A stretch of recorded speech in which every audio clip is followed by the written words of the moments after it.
외국의 여러 가지 경제 관련 단체들도 걱정하는 게 대한민국의 과도한 가계부채예요.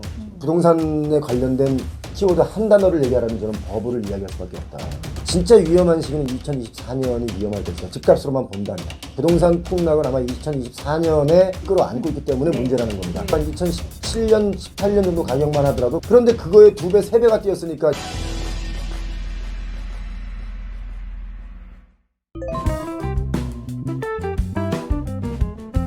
버블, 과도한 버블. 이게 지금 외국의 여러 가지 경제 관련 단체들도 걱정하는 게 대한민국의 과도한 가계부채예요. 그러니까 영혼을 끌어모으면 영혼만 팔려요, 지금. 안 됩니다. 그래서 예를 들어 연봉 1억인 제가 1억을 대출받으면 크게 대출받는 건 아니죠. 근데 연봉 5천만 원 받으신 분들이 1억 집을 살려고 10억, 5억 대출받으면 이건 엄청난 대출인 거예요. 네. 이재용 회장님이 만약에 집 살려고 대출을 받는데 한 20억 대출 받았어요.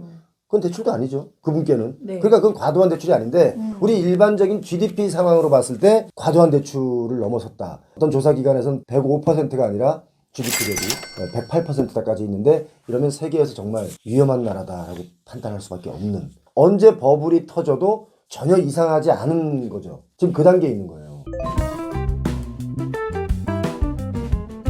이 거품이 갑자기 꺼지면 정말 위험합니다.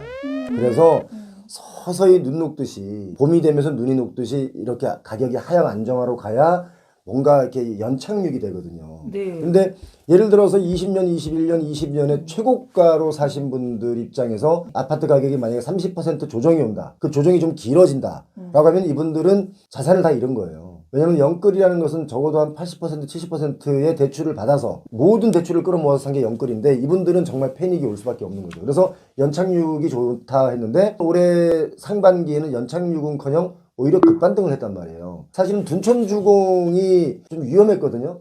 둔촌주공이 너무 거대한 재개발 단지다 보니까 그거를 죽이면 안 된다 생각에 이거 아마 살리려고 했던 게 아닌가 하는 그런 의심이 있지만 둔촌주공은 지금 뭐 피가 붙었다 그래요. 오히려 플러스 피가. 그런데 거래는 안 됩니다, 사실은. 이런 상황이기 때문에 부동산에 관련된 키워드 한 단어를 얘기하라면 저는 버블을 이야기할 수밖에 없다.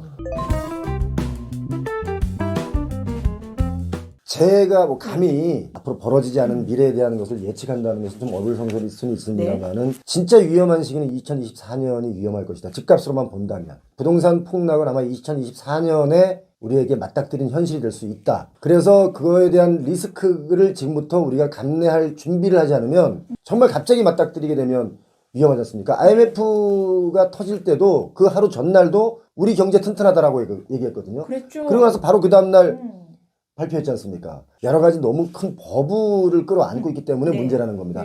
예를 들어 아파트 가격이 적어도 한 2017년, 18년 정도 가격만 하더라도 그때만 해도 집이 너무 비싸서 못 산다고 할 때였거든요.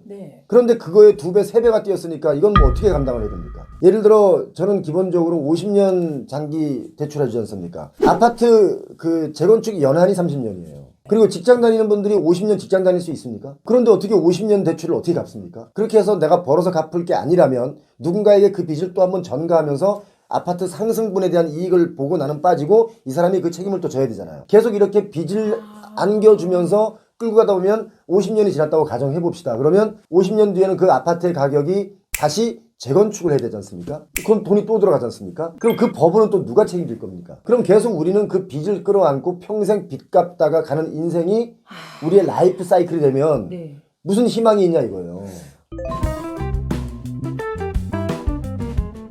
그분들의 주장도 뭐 틀린 주장이라고는 할 수 없는데 이제 어떤 데이터를 놓고 서로가 이야기를 하느냐예요. 예를 들어서 가장 선호도가 높은 압구정동 현대아파트를 놓고 봐라 뛰었지 않냐 라고 하면 다른 데는 다 떨어졌는데 여긴 뛰었지 않습니까? 그러면 뛰었다라고 우기고 주장하는 거고 다른 분들은 저기 어디 저 외곽 지역에 많이 하락하는 아파트를 예를 들면서 봐라 떨어졌지 않냐? 라고 하면 서로 비등한 거거든요. 그런데 샘플이 다른 거죠, 샘플이. 그렇죠. 데이터를 어떻게 읽느냐의 차이인데 더욱 중요한 건 우리가 금융위기 때도 그랬고 IMF 때도 그랬습니다. 강남 아파트도 반토막이 났었습니다. IMF 때도 반토막이 났다가 급반등을 했어요. 그리고 나서 다시 하락해서 쭉 한 7년, 8년, 9년을 하락했었어요. 하락 보합이었어요. 금융위기 때도 마찬가지입니다. 2012년까지 쭉 떨어졌어요. 그런데 사람들은 얘기합니다. 그때 집을 샀어야 된다. 지금처럼. 근데 그때 집을 살려면 금리가 많이 뛰어 있을 때란 말이에요. 맞아요. 금리를 감당할 수 있는 분들은 사라 이거예요. 그래야 경제가 돌아가는 거죠. 금리가 감당이 안 되는데 그걸 산다. 결과론적으로 금리 감당이 안 되면 다시 집을 내놔야 되는데 안 팔리니까 경매로 넘어간단 말이죠. 금리가 감당이 안 되는 사람이 샀다가 내 모든 걸 자본금마저 잃게 되는. 그러면 빈 차이가 너무 많이 나잖아요. 네. 그럼 사회적 불안 요소가 되는 거고 그걸 줄이기 위해서 우리는 지금 해야 될 게 뭐냐면 현명한 판단을 가질 수 있는 데이터를 제공하는 사람들이 필요한 겁니다. 누군가는 뭐 건설사랄지 시행사랄지 이런 데 연관관계가 있다 보니까 뭔가 이 부동산의 부정적인 전망을 내놓긴 힘들어요. 근데 저는 그게 없습니다. 뭐 받아먹은 것도 없고 뭐 받아먹어야 할 사람도 없고 하기 때문에 저는 있는 그대로 데이터를 여러분께 보여드리면서 지금은 위험한 단계다 라고 말씀드리는 거고, 만약에 다시 아파트 가격이 이제 이렇게 다시 살아날 기미가 보이면 또 역시 그때는 지금 다시 반등의 기미가 보인다 라고 제가 또 얘기를 할 겁니다. 실제로 21년에 제 주변에서 잠실 아파트를 막 초가로 뛸 때 살려고 하는 분들이 있었어요. 네. 근데 제가 말렸어요. 말렸는데 그 중에 산 분들이 있어요. 근데 제가 말려서 망설이다가 겁이 나니까 안 산 분들이 있어요. 네. 이분들은 22년에 샀어요. 이 두 분의 갭 차이가 한 8억 나요. 그럼 1년 만에 8억 벌 수 있어요? 못 벌어요. 그런데 이 사람은 똑같은 아파트를 샀는데, 똑같은 층수의 평수를 샀는데 이 사람보다 이 사람이 8억을 더 싸게 산 거예요. 어떤 게 경제적으로 이익입니까? 한 달에 몇백만 원씩 이 사람은 더 내고 사는 거예요. 네. 그럼 이 사람들은 호프집도 못 갑니다. 이자 내느라고 지금 쓸 돈이 없는 거예요. 이 경제가 정말 잘 돌아가려면 이런 버블이 좀 안정화돼야 된다가 제 생각이고 지금 그렇게 되고 있다.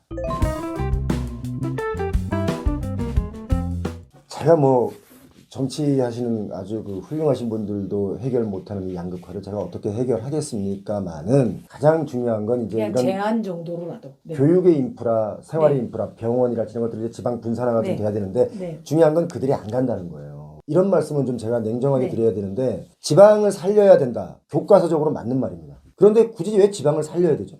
제가 충격적인 얘기를 한마디 드리면 살리려고 해도 어느 도시에 가면요. 그 도시에 있는 시청이 그 지역의 삼성전자 역할을 합니다. 모든 재정을 거기다 쏟아붓는 것보다 집약적으로 지역별로, 지방별로 발전시키는 지역의 발전을 좀 더 해야 되지 않느냐.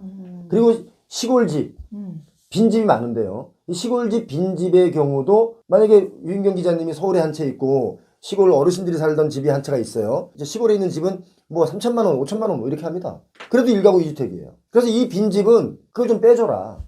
그리고 그 집을 좀 뭔가 수리해서 주말마다 거기 가서 텃밭도 쓰고 뭐 이틀 동안 쉬기도 하고 그러면 오히려 지방 경제 또 살아날 수 있어요. 거기 네. 가면 돈 쓰니까. 네. 저는 그런 얘기를 좀 간단하게 드리고 싶은 거죠. 지금 병원도 지방에 있는 병원은 의사를 못 구하지 않습니까? 연봉이 뭐 2억 준데도 안 간다는데요? 심지어 10억조도 안 갑니다. 그 왜 안 가겠어요? 그리고 뭐 공기업을 자꾸 지방으로 분산하는데 분산하면 어떤 일이 벌어지는지 아십니까? 다시 서울로 오던데. 공기업 다니시는 분들은 정말 피곤합니다. 출퇴근하는데. 저는 그런 게 강제로 분산하는 것도 뭐 여러 가지 정치하시는 분들의 의미가 있겠지만 굳이 너무 힘들게 살아나지 않는 지방마저 막 살리려고 애를 쓰면 그래서 거기 가면 맨날 벚꽃 축제하고 맨날 노래자랑하고 그런 거 아니지 않습니까? 그거 한다고 그 지역이 살지 않아요. 대한민국에 벚꽃 축제가 2,500개가 있습니다. 그 재정을 진짜 필요한 곳에 쓰면 어떨까? 물론 벚꽃 축제 하지 말라는 건 아니에요. 네. 지역별로 벚꽃 진짜 이쁘게 핍니다. 저는 지방의 어떤 그 지방 살리기도 그것도 선택적 집약이 좀 필요하다라고 저는 개인적인 제 의견입니다. 이건 뭐 네네, 예. 제가 정치하는 사람이 아니기 때문에